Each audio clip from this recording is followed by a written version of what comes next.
Some people propose, this has been current in academia mostly, and so one wonders whether it'll ever have any traction in the real world. But some people in academia have proposed that the justices' terms ought to be limited. And there have been various inventive proposals as to how that might be done without amending the Constitution's guarantee of life tenure. However it's done, do you think that's a good or a bad idea? Well, you know, so long as you grandfather, you know.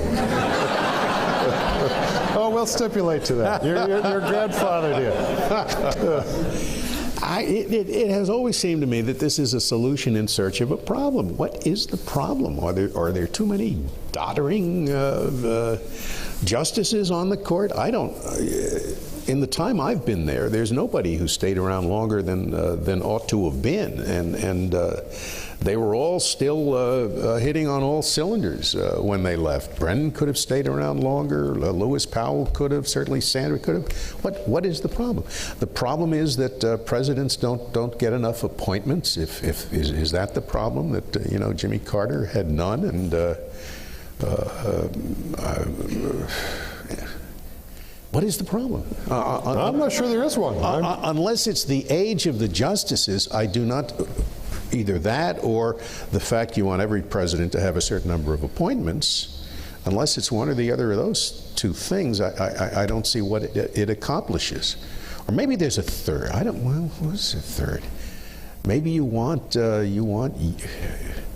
I think there's a great advantage in having a huge time span. I mean, when I came on the court, there was someone who had been appointed by Dwight Eisenhower.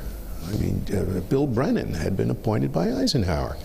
The court makes, in its most important aspect, its constitutional decisions, it makes a judgment for a society over time. And I think there's a lot to be said for having sitting on that court men and women who represent the society over time, and not just the current society. I mean, the current society expresses its wishes through the legislature. There's no doubt about what that society wants.